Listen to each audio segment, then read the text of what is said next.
ബീവിയുടെ മുത്തുമോനാണ്. അത് ഖദീജ ബീവിയുടെ പ്രിയപ്പെട്ട ഭർത്താവാണ്. അത് ഫാത്തിമ ബീവിയുടെ പ്രിയ പിതാവാണ്. അത് ഹസൻ ഹുസൈനാരുടെ പ്രിയപ്പെട്ട പിതാമഹനാണ്. അത് സെയ്ദിന്റെ പ്രിയപ്പെട്ട യജമാനനാണ്.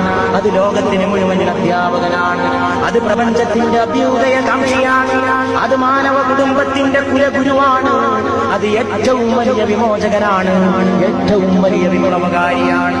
ഏറ്റവും വലിയ രാജപാത മനുഷ്യ സമുദായത്തിന് കാട്ടിക്കൊടുത്തോരാണ്. പാപികളുടെ രക്ഷകനാണ്. പാവപ്പെട്ടവന്റെ കാവൽക്കാരനാണ്. സ്ത്രീവർഗത്തിന്റെ വിമോചകനാണ്. തൊഴിലാളി വർഗത്തിന്റെ ഉത്ഥാനനായകനാണ്. പ്രപഞ്ചത്തിന്റെ അനുഗ്രഹമാണ്. പൂക്കളുടെ സുഗന്ധമാണ്. മുല്ലപ്പൂവിന്റെ മണമാണ്. റോസിന്റെ സുഗന്ധമാണ്. മറ്റു വല്ല പൂക്കളും ഉണ്ടെങ്കിൽ എല്ലാം ആമിന ബീവിയുടെ മുത്തുമോനാണ്. അത് ഖദീജ ബീവിയുടെ പ്രിയപ്പെട്ട ഭർത്താവാണ്. അത് ഫാത്തിമ ബീവിയുടെ പ്രിയ പിതാവാണ്.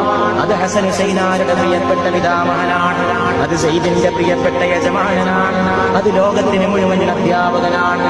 അത് പ്രപഞ്ചത്തിന്റെ അഭ്യുദയകാംക്ഷിയാണ്. അത് മാനവ കുടുംബത്തിന്റെ കുലഗുരുവാണ്. അത് ഏറ്റവും വലിയ വിമോചകനാണ്. ഏറ്റവും വലിയ വിപ്ലവകാരിയാണ്. ഏറ്റവും വലിയ രാജപാത മനുഷ്യ സമുദായത്തിന് കാട്ടിക്കൊടുത്തോരാണ്. പാപികളുടെ രക്ഷകനാണ്.